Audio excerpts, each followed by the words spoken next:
ترتیب کے ساتھ اللہ کریم ہمیں پورا کرنے کی توفیق دے اور ہم سب قرآن پاک سے صحیح معنوں میں فائدہ حاصل کر سکیں۔ شروع کرتے ہیں کہ رب کائنات نے آج کے مضمون میں سورہ النساء ہم شروع کر رہے ہیں۔ میں تھوڑا سا اس کا تعارف آپ کے سامنے پیش کر دوں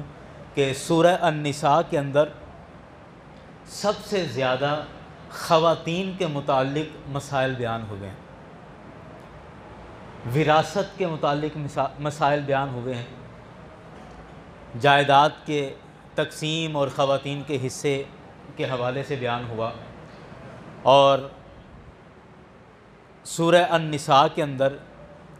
اللہ تعالیٰ کی توحید کے حوالے سے بھی گفتگو ہوئی، اور سورہ النساء کے اندر نکاح کے معاملات بھی بیان کیے گئے ہیں۔ یتیموں کے حوالے سے بھی اس سورہ مبارکہ میں کچھ مضمون بیان ہوا ہے، اور میں اس کا مطالعہ کر رہا تھا سورہ النساء کا، تو مجھے یہی سمجھ آئی کہ آج کی گفتگو میں شاید ایک ہی آیت ہم پڑھ سکیں گے، اور شاید ایک ہی آیت ہم پڑھ سکیں، اور خیر ابتدا کے لیے اتنا کافی ہے۔ اور آج والی جو آیت ہے سورہ النساء کی سب سے پہلی آیت، یہ چوتھے سپارے میں سورہ النساء شروع ہوتی ہے اور سورت نمبر بھی 4 ہے، اور اس کی جو پہلی آیت مبارکہ ہے اس میں اللہ تعالیٰ نے 2 مضمون بیان فرمائے۔ پہلا مضمون انسان کی تخلیق کا بیان فرمایا کہ میں نے انسان کو پیدا کیا اور کیسے پیدا کیا، کس طرح ہوا، یہ بیان کیا گیا۔ اور اسی آیت کے آخری حصے کے اندر رشتہ داروں کے ساتھ صلہ رحمی اور تعلق جوڑ کے رکھنے کے حوالے سے اسی ایک آیت کے اندر یہ 2 باتیں بیان ہوئیں، اور آج ہم ایک ہی آیت پڑھیں گے، اور اس سے اگلی آیت جو ہے اس میں یتیموں کے حوالے سے کچھ احکامات بیان ہوئے، وہ الگ ایک پورا مضمون ہے، اس لیے میں چاہ رہا ہوں کہ اگلے درس کے اندر ہم باقاعدہ اس پر بات کر لیں گے تاکہ اس میں یتیموں کے حوالے سے جو احکامات ہیں وہ سارے بیان ہو جائیں۔ لیکن آج کی جو آیت ہے وہ ایک ہی رکھیں گے، اور اس میں 2 مضمون بیان ہوں گے، اور انہی مضمون پر آج کی گفتگو کو ہم مکمل کر لیں گے۔ رب کائنات نے ارشاد فرمایا، بسم اللہ الرحمن الرحیم، یا ایہا الناس، اے لوگو، اتقوا ربکم، اپنے رب سے ڈرو، اپنے رب کا تقوی اختیار کرو۔ الذی خلقکم، وہ رب جس نے تم کو پیدا کیا، من نفس واحدۃ، ایک جان سے تمہیں پیدا کیا۔ اے لوگو، اللہ سے ڈرو، تقوی اختیار کرو، وہ رب جس نے تمہیں پیدا کیا اور ایک جان سے پیدا کیا۔ وَخَلَقَ مِنْهَا زَوْجَهَا، اور اس ایک جان سے اس کا ایک جوڑا بنایا۔ جان سے مراد حضرت آدم علیہ السلام ہے، لیکن اس کی تفصیل میں ابھی عرض کرتا ہوں۔ آدم علیہ السلام سے اس کا جوڑا بنایا، وَخَلَقَ مِنْهَا زَوْجَهَا، اس کا ایک جوڑا بنایا۔ وَبَثَّ مِنْهُمَا رِجَالًا كَثِيرًا وَنِسَاءً، اور پھر اس جوڑے سے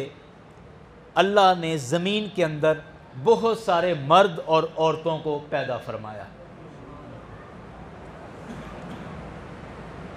یہ اس آیت کا ایک حصہ ہے جس میں انسان کی تخلیق کے حوالے سے بات کی گئی۔ بات کو جو شروع فرمایا نا، فرمایا کہ اے لوگو تقوی اختیار کرو۔ تقوی کیا ہے؟ پرہیزگاری کیا ہے؟ تقوی کا آسان معنی یہ ہے کہ جس کام کے اللہ تعالیٰ نے کرنے کا حکم دیا اس کام کو کیا جائے، اور جس کام سے اللہ اور اس کے رسول نے منع کر دیا، روک دیا، اس کام سے رکا جائے، یہ تقوی ہے۔ بنیادی طور پر یہ اس کی ڈیفینیشن، یہ تعریف ہے تقوی کی، کہ جس کے کام کے کرنے کا حکم ہے اس کام کو کر لیا جائے، اور جس کام سے منع کیا گیا اس کام سے رکا جائے، اس کو تقوی کہتے ہیں۔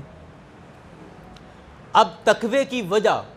یا ایھا الناس اتقوا ربکم، اپنے رب سے ڈرو، تو سوال پیدا ہوتا ہے کہ کیوں ڈریں؟ ہم اپنا کماتے ہیں، اپنا کھاتے ہیں، اپنی زندگی خود جئیں گے، کسی سے کیوں ڈر کے جئیں؟ ایک ذہن میں سوال آتا ہے نا، تو رب کائنات نے اس کی وجہ بیان فرما دی۔ فرمایا اپنے رب سے ڈرو، رب سے ڈرو۔ وجہ کیا؟ کیوں ڈرو رب سے؟ الذی خلقکم، کہ وہ رب وہ ذات ہے جس نے تمہیں پیدا کیا ہے، تو جس نے تمہیں بنایا حق بنتا ہے کہ اس کی فرما برداری کی جائے، کہ اگر وہ تمہیں نہ بناتا تو تم کچھ نہ ہوتے، تو تمہارا ہونا، تمہارا وجود، تمہاری بقا اس رب کی وجہ سے ہے، تو اب تمہارا حق بنتا ہے کہ جس رب نے تمہیں بنایا، عقل کہتی ہے کہ جس نے بنایا ہے اس کی فرما برداری کی جائے، عقل کہتی ہے کہ جس نے پیدا کیا اس کا احترام کیا جائے، اس سے ڈرا جائے، اس کی بات کو مانا جائے۔ تو یہی دلیل، اسی دلیل کو رب کائنات نے بیان فرمایا کہ اللہ سے ڈرو، کیوں؟ الذی خلقکم، یہ وہ رب ہے جس نے تمہیں پیدا کیا ہے۔ اب دیکھیں نا، جانور ہم پیدا نہیں کرتے، ہم خریدتے ہیں، لیکن آپ مجھے بتائیں، ہم 2-2.5 لاکھ روپے کا گھوڑا خرید کے لائیں، اور گھوڑا اس لیے خریدا تھا کہ اس کو تانگے میں جوت کے اس سے کام کاج کریں گے۔ اب وہ گھوڑا کہتا ہے میں کوئی وزن کھینچنے والا نہیں، میں تو نہیں کھینچوں گا۔ گھوڑا کام نہیں کرے تو ہم کیا کریں گے کہ تینوں خالی پٹھے پان واسطے تو نہیں بنیا، مار پڑے گی، گھوڑے کو مار پڑے گی، ڈنڈا پکڑ لیں گے، اس کی پٹائی لگے گی، کیوں کہ کھانا تجھے دے رہے ہیں، 2.5 لاکھ روپے تیرے پہ خرچ کیا ہے، تجھے خرید کے لائیں تو اب کام کر۔ اور کس لیے تجھے لے کے آئیں؟ بھینس خرید کے لائے، اب بھینس کہتی ہے کہ میں کھال چوکر تو کھاؤں گی لیکن دودھ نہیں دوں گی، تو مجھے بتائیں کہ پھر 4 لاکھ کی بھینس کون خریدے گا؟ کہے گا کہ ٹھیک، ہم بھی کہیں گے تو دودھ نہیں دے گی تو پھر نکل یہاں سے، آوارہ کر دو اس کو۔ دودھ کیوں نہیں دے گی؟ ہم انجیکشن لگائیں گے 100 طرح کے اس کے، کیوں؟ کیونکہ ہم نے اس کو خریدا ہے۔ یا ملازم رکھا تو ملازم کہے گا میں تنخواہ لوں گا لیکن کام نہیں کروں گا، تو کوئی اس کو ملازم رکھے گا؟ کہے گا بھائی تنخواہ لے رہا ہے تو کام تو کرنا پڑے گا، کام نہیں کر سکتا تو تنخواہ کس چیز کی؟ پھر نکل یہاں سے، پھر تو تیری کوئی ضرورت نہیں۔ تو یاران گرامی، اللہ تعالیٰ نے انسان کو پیدا کیا، اللہ تعالیٰ نے انسان کو وجود بخشا، اس انسان کو یہ شکل بخشی، اس انسان کو عقل بخشی، ہمیں اللہ اکبر یاران گرامی، دیکھیں سوچتے جائیں ایک ایک کر کے کہاں تک بات چلی جائے گی کہ اللہ تعالیٰ نے اس انسان کے لیے کیا کچھ نہیں بنایا، اس انسان کے لیے کیا کچھ نہیں بنایا، کہ اس انسان کے لیے اللہ تعالیٰ نے آسمان کی چھت بنا دی، زمین کا فرش بچھا دیا، اس کے کھانے پینے کے لیے ایک ہی زمین سے مختلف طرح کے پھل اور مختلف طرح کے اناج نکال دیے، حالانکہ ایک ہی زمین ہے، اس سے امرود کے درخت پر امرود کا ذائقہ آئے گا، اور آم کے درخت پر آم کا ذائقہ آئے گا، کیلے کے پودے پر کیلے کا ذائقہ آئے گا، اور دیکھیں کہ ایک ہی زمین سے نکلنے والے درختوں کے پھلوں کا اللہ نے مختلف ذائقہ رکھا کہ یہ بندہ، یہ انسان ایک ذائقے سے اکتا نہ جائے۔ مطلب یہ سب کچھ انسان کے لیے بنایا۔ پھر جانوروں کو بنایا کہ کچھ جانور اس انسان کی خدمت کرتے ہیں، کہ اس انسان کے لیے سواری کے لیے ہیں، کچھ جانور دودھ کے لیے ہیں، کچھ جانوروں کا گوشت کھایا جاتا ہے۔ مطلب یہ کہ اللہ تعالیٰ نے اس کائنات کو نہ صرف انسان کو پیدا کیا بلکہ اس ساری کائنات کو انسان کے لیے بنایا، اور ساری کائنات کو انسان کے لیے بنا کر پھر کہا کہ اے انسان، یہ ساری کائنات تیرے لیے ہے اور تو میرے لیے ہے، میری فرما برداری کے لیے ہے۔ اور یہ سارا کچھ کرنے کے بعد بھی انسان کہے کہ میں اپنی مرضی سے زندگی گزاروں گا، میرا دل کرے تو نماز پڑھوں، نہیں دل کرے تو نہیں پڑھوں۔ اب اللہ نے زنا کی سزا ایک رکھی ہے، تو اب میں سزا کیوں لوں؟ یہ ایک خیر الگ موضوع نکل جائے گا، ورنہ شرعی سزاؤں پر آج کل ہماری یونیورسٹیز کے اندر، ہمارے کالجز کے اندر شرعی سزاؤں پر بڑی گرفت کی جاتی ہے، اور طلباء کو، اسٹوڈنٹس کو کہا جاتا ہے کہ اسلام کے اندر سزائیں بڑی سخت ہیں، اسلام کے اندر بڑی سخت سزائیں دی گئی ہیں، اور یہ جو سزائے موت کا تصور ہے اسلام کے اندر، یہ نہیں ہونا چاہیے۔ یعنی اسلامی سزاؤں پر گرفت کی جاتی ہے اور پکڑ دکڑ کی جاتی ہے، جبکہ اس کے برعکس معاملہ کیا ہے کہ قرآن پاک نے یہ ساری چیزیں ہمارے واسطے بیان کی، اور کس لیے؟ کہ یہ سب کرو گے تو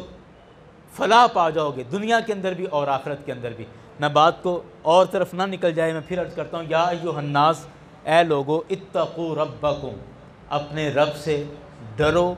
الذی خلقکم، ڈرو اس وجہ سے کہ اس رب نے تمہیں پیدا کیا ہے۔ تمہیں پیدا کیا، تمہارے لیے ہر چیز کو پیدا کیا، تو اب حق بنتا ہے کہ اس رب کی فرما برداری کی جائے۔ اور پیدا کہاں سے کیا؟ فرمایا نفس واحدۃ، ایک جان سے پیدا کیا۔ یہاں ایک بڑی اہم بات ہے، اور بات یہ ہے کہ ہماری سائنس یہ کہتی ہے کہ اس انسان کی جو ابتدا ہوئی تھی، اولاً شروع میں یہ انسان ایک جانور تھا، ایک بندر تھا، اور اس بندر سے اس انسان کو آہستہ آہستہ ارتقائی منازل طے کرتا کرتا یہ آہستہ آہستہ انسان بن گیا، یہ سائنس کہتی ہے۔ لیکن اسلام کا تصور جو انسانیت کے حوالے سے اسلامک تصور ہے، وہ یہ ہے کہ اللہ تعالیٰ نے سب سے پہلے حضرت آدم علیہ السلام کو پیدا فرمایا، آدم علیہ السلام کو بنایا، اور آدم علیہ السلام کی بائیں پسلی سے حضرت حوا علیہ السلام کو پیدا فرمایا۔ اور جب یہ دونوں شخصیات اس زمین پر تشریف لے آئیں، آدم علیہ السلام اور حوا علیہ السلام، تو پھر ان دونوں ہستیوں سے اس کائنات میں انسانیت کی ابتدا ہوئی، انسانیت کا آغاز ہوا، اسلام یہ کہتا ہے۔ اور اب رہی بات کہ سائنس کا جو یہ ارتقائی معاملہ ہے کہ بندر تھا اور بندر سے آہستہ آہستہ انسان بن گیا، اسلام اس کو نہیں مانتا۔ اور اس کی ایک وجہ میں یہ بھی عرض کر دوں کہ ہم دیکھتے ہیں کہ آج اس وقت دنیا کی جتنی بھی تعداد ہے، جتنے بھی لوگ ہیں، آج سے 100 سال پہلے یہ تعداد بہت کم تھی، اس سے 100 سال پہلے، 200 سال پہلے اور لوگ کم تھے، اس سے پیچھے چلے جائیں، جیسے جیسے آپ پیچھے چلتے چلے جائیں گے، آپ کو سمجھ آتی جائے گی کہ لوگوں کی تعداد آہستہ آہستہ کم تھی، کم ہوتی جائے گی، کم ہوتی جائے گی اور کم ہوتی جائے گی۔ تو عقل یہ کہتی ہے کہ جس طرح یہ تعداد کم ہو رہی ہے، پھر دوسری طرف آپ دیکھیں کہ جتنے بھی خاندان ہیں، ان خاندانوں کے آپ آہستہ آہستہ پیچھے جائیں، پیچھے چلتے چلے جائیں تو کئی 100 سال پیچھے جا کر آخر ایک نقطے پر ہم پہنچیں گے کہ اس پورے خاندان کا صرف ایک ہی بندہ موجود ہوگا۔ مثال کے طور پہ سید، سادات، سید اس وقت پوری دنیا میں لاکھوں کی تعداد میں ہوں گے، یا شاید کروڑوں کی تعداد میں، کم از کم لاکھوں کی تعداد میں تو ہوں گے، ایسے ہی ہے نا۔ اب سید خاندان لاکھوں کی تعداد میں ان کے افراد موجود ہیں، لیکن آپ پیچھے پیچھے چلتے جائیں چلتے جائیں چلتے جائیں تو 1450 سال پہلے اس خاندان کا صرف ایک ہی بندہ نظر آئے گا، اور وہ جناب محمد مصطفیٰ صلی اللہ علیہ وسلم کی ذات مطہرہ ہے، سرکار کی ذات ہے، آپ سے ہی سیدوں کا آغاز ہوا، ابتدا ہوئی۔ تو اسی طرح عقل یہ کہتی ہے کہ جس طرح ہم پیچھے پیچھے چلتے جائیں گے تو انسانوں کی تعداد آہستہ آہستہ کم ہوتی جائے گی، کم ہوتی جائے گی، تو اسی طرح آپ پیچھے چلتے جائیں چلتے جائیں چلتے جائیں چلتے جائیں تو بالآخر ہم اس نقطے پر پہنچیں گے کہ جہاں سے انسانیت کی ابتدا اور آغاز ہوا تھا، اور وہ نقطہ وہی ہے کہ جہاں ہمیں صرف ایک ہی انسان نظر آئے گا، یا ایک ہی جوڑا نظر آئے گا، وہ حضرت آدم علیہ السلام اور حضرت حوا علیہ السلام کا ہے۔ اب رہی بات وہ کہ جو ہمارے نوجوانوں کو سمجھائی یا سکھائی جاتی ہے کہ یہ پہلے ایک بندر تھا اور بندر آہستہ آہستہ انسان بن گیا، تو پھر آج کل جو بندر ہیں یہ انسان کیوں نہیں بن رہے؟ اگر بندر ارتقائی منازل طے کر کے تو وہ انسان بنا ہے، تو پھر سوچنے والی بات ہے نا کہ بندر کہاں سے آئے، اور پھر آج کل جو بندر ہیں وہ انسان کیوں نہیں بن رہے، اور وہ انسان بننا کیوں رک گئے؟ بندر تو آج بھی موجود ہیں۔ تو مطلب یہ ایک فضول سی اور ایک نامعقول بات لگتی ہے کہ کس طرح آپ یہ کہہ سکتے ہیں کہ ایک انسان وہ بندر سے آہستہ آہستہ، بندر سے وہ ترقی کرتا کرتا تو انسان بن گیا۔ تو پھر اچھا ایک اور بات ہے، بڑی معقول بات، کہ اگر یہ انسان کسی جانور سے ترقی کر کے انسان بنا ہے تو پھر انسان کو اس شکل پر رک نہیں جانا چاہیے تھا، پھر اس کی حیت تبدیل ہوتی رہنی چاہیے تھی کہ اب یہ بندر سے انسان بنا، آہستہ آہستہ 100 سال گزرا، 200 سال گزرے، 400 سال گزرے، آہستہ آہستہ پھر یہ کسی اور شکل میں تبدیل ہو گیا، پھر کوئی 400-500 سال گزرے تو کسی اور شکل میں تبدیل ہو گیا۔ تو چونکہ ایسا نہیں ہے، آج سے 1450 سال پہلے رسول اکرم صلی اللہ علیہ وسلم کے زمانے سے تو قرآن پاک ہمارے سامنے ہے، تو اس قرآن پاک میں بتایا گیا کہ اس وقت بھی یہی حلیہ تھا انسانوں کا جو آج ہمارا ہے، اور اس سے پہلے حضرت ابراہیم علیہ السلام کا دور جو قرآن پاک کے اندر موجود ہے، یعنی پوری تاریخ انسانیت کے اندر کبھی بھی ایسا نہیں پایا گیا کہ یہ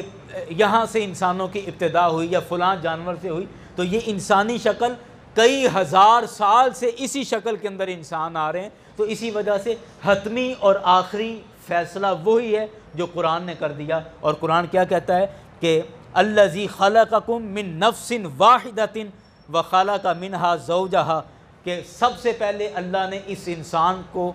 ایک جان سے پیدا فرمایا اور وہ حضرت آدم علیہ السلام ہیں، اور اس ایک جان سے وخلق منہا زوجہا، اس ایک جان سے پھر حضرت حوا علیہ السلام کو پیدا فرمایا، یعنی کہ جوڑا بنایا.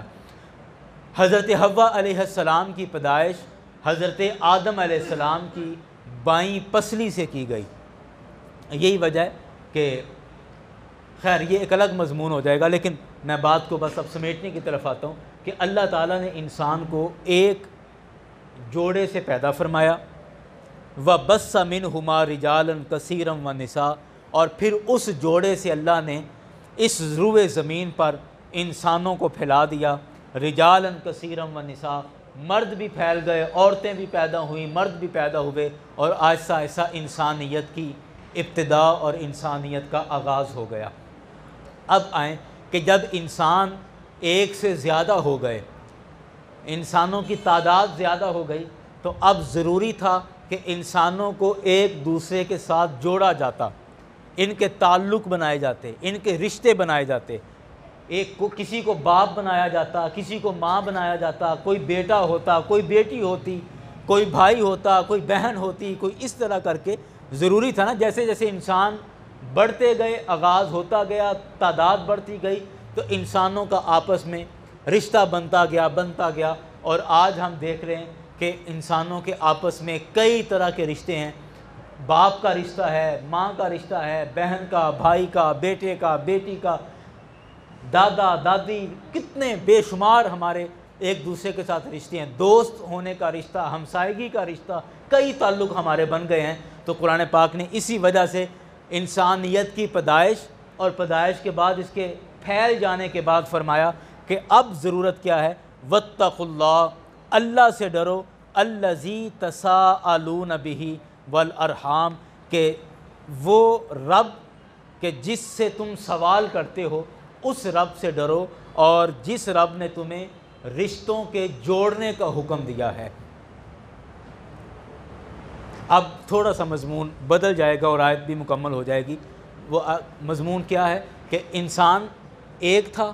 ایک سے زیادہ ہوئے، بڑھتے گئے، اور آج ہم اب آ جائیں اس دور میں کہ ہم کتنے لوگ یہاں پر بھی ایک مسجد میں بھی بیٹھے ہوئے ہیں اور ہمارا ایک دوسرے کے ساتھ کوئی نہ کوئی تعلق اور رشتہ ہے.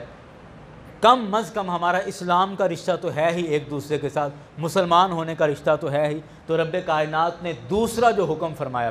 پہلا فرمایا کہ اللہ سے ڈرو کہ اللہ نے تمہیں پیدا کیا ہے اس وجہ سے. دوسرا فرمایا واتقوا اللہ، اللہ سے ڈرو. دوبارہ کہا اللہ سے ڈرو. بھی اب کیوں ڈریں؟ دوبارہ وجہ کیا؟ فرمایا دوبارہ وجہ یہ ہے اللہ تعالیٰ سے ڈرتے رہو کہ تم اللہ کے نام سے سوال کرتے ہو،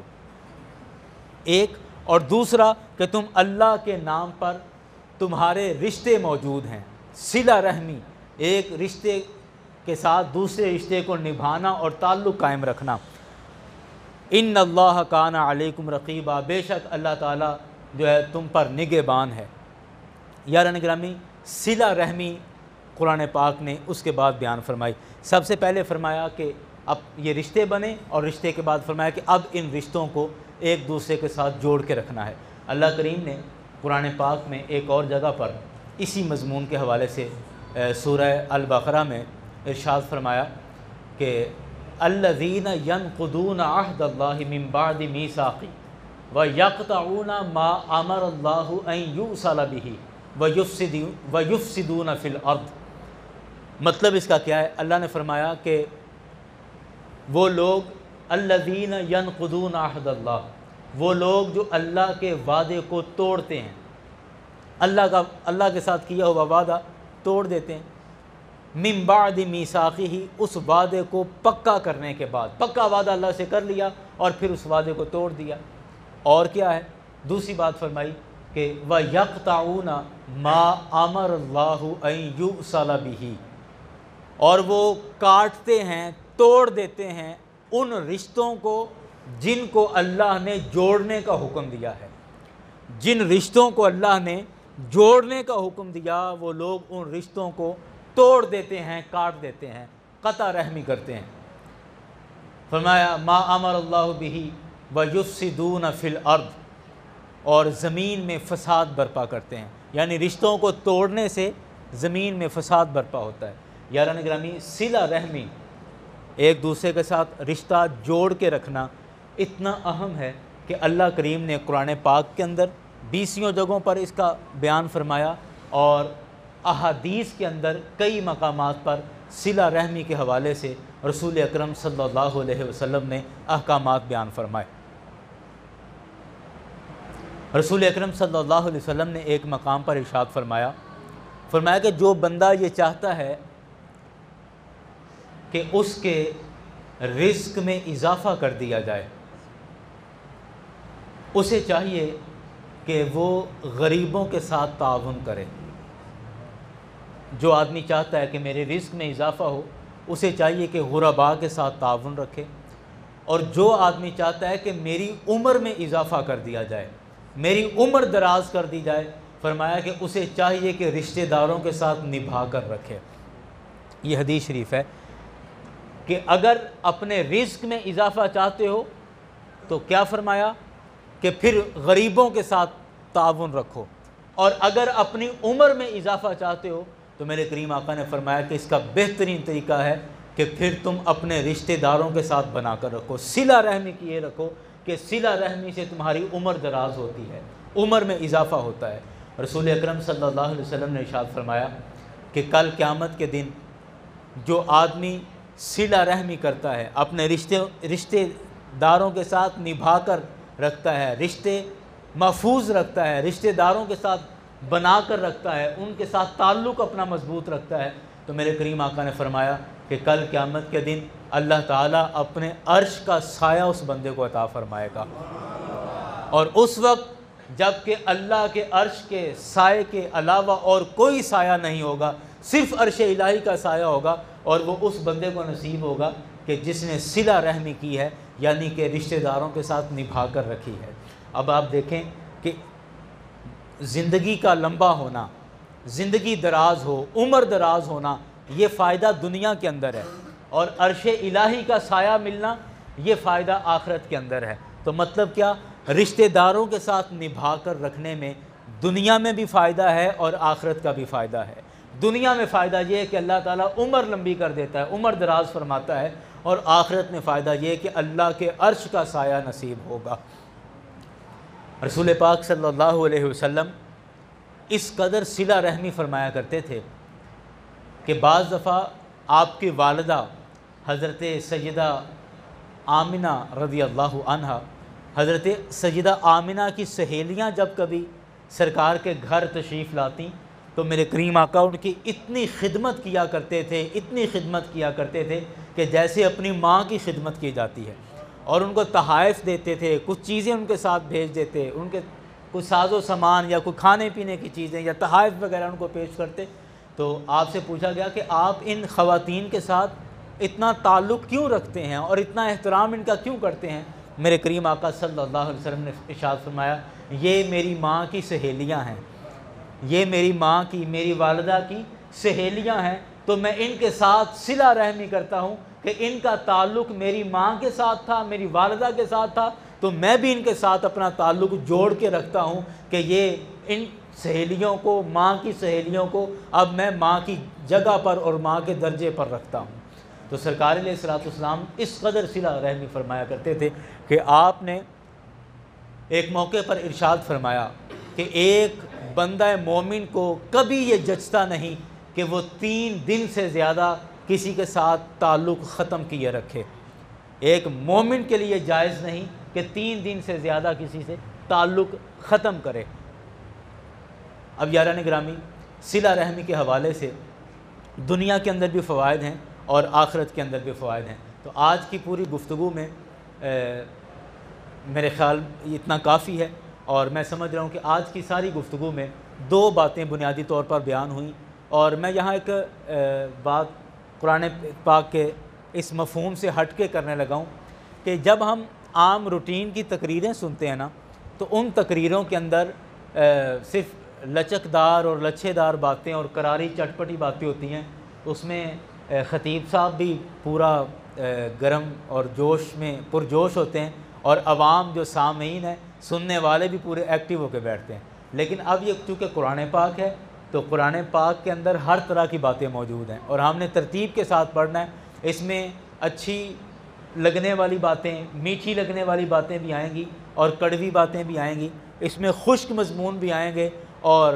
مسالے دار کرارے مضمون بھی اس میں بیان ہوں گے۔ تو ہر طرح کا مضمون قرآن پاک کے اندر موجود ہے، تو اس وجہ سے بہت زیادہ ضروری ہے کہ ہم قرآن پاک کی باتوں کو ذہن میں بٹھانے کی کوشش کریں۔ اور میں آپ سے گزارش کروں گا، جتنے بھی احباب آپ تشریف فرما ہیں، کہ آپ اپنے گھروں میں جا کر گھر میں خواتین کو بھی تاکید کریں اور خود بھی اس پر عمل کریں کہ آج سے آپ سورہ النساء جو ہم نے آج شروع کی ہے، آپ سورہ النساء کا ترجمہ اور تفسیر اپنے طور پر بھی پڑھنا شروع کر دیں، اور اس کا بہت زیادہ فائدہ ہوگا کہ جب آپ خود کچھ نہ کچھ آپ نے مطالعہ کیا ہوگا، تو پھر جب یہاں اور وضاحت کے ساتھ وہ بات بیان کی جائے گی تو پھر بات زیادہ سمجھ آئے گی اور بات کے ساتھ دلچسپی زیادہ ہوگی۔ تو اس لیے اس میں چونکہ زیادہ تر خواتین کے متعلق بھی مسائل ہیں، تو آپ گھر میں جا کر خواتین سے بھی کہیں، اور خود بھی آج کے بعد سورہ النساء 4 نمبر سورت ہے قرآن پاک کی، اس کا ترجمہ اور تفسیر اپنے مسجدوں میں ترجمے پڑھے ہوئے ہیں، تفسیریں بھی رکھی ہوں گی، اور ان یہاں سے لے کر آپ پڑھنا شروع کر دیں تاکہ اس سے دلچسپی اور بڑھتی جائے۔ انشاءاللہ اگلے مہینے کے میں رمضان شریف آ جائے گا، تو پھر اس کے بعد رمضان شریف کے بعد کا جو مہینہ ہے اس کا پہلا منگل پھر انشاءاللہ درس قرآن ہوگا، اور آج ہم نے صرف ایک ہی آیت پڑھی ہے، اور آگے اگلے درس میں انشاءاللہ یتیموں کے حوالے سے کافی سارے احکامات ہیں وہ بیان ہوں گے۔ اس کے بعد جو تیسرا ہوگا اس میں نکاح کے حوالے سے کچھ باتیں آئیں گی انشاءاللہ، وہ جیسے جیسے مضمون آگے چلتا جائے گا ہم عرض کرتے جائیں گے۔ اللہ کریم کی بارگاہ میں دعا ہے کہ رب کائنات ہمیں صلہ رحمی کی توفیق عطا فرمائے، ہمیں ایک دوسرے کے ساتھ محبت کے رشتے جوڑنے کی توفیق عطا فرمائے، نفرتوں سے، قدورتوں سے، حسد سے، بغض سے، اور یہ دلوں کے جو غبار ہیں ان سے اللہ تعالی ہم سب کو محفوظ فرمائے، اور محبت اور امن والا اللہ تعالی ہمیں ایک ماحول اور معاشرہ عطا فرمائے اور اس میں رہنے کی توفیق عطا فرمائے۔ اللہ کریم ہم سب کے لیے قرآن پاک کے اسباق آسان فرما دے، اور قرآن پاک کے سبق ہمیں یاد ہو جائیں، اور اللہ کریم ان پر عمل کرنا بھی ہم سب کے لیے آسان فرمائے۔ وما علینا الا البلاغ۔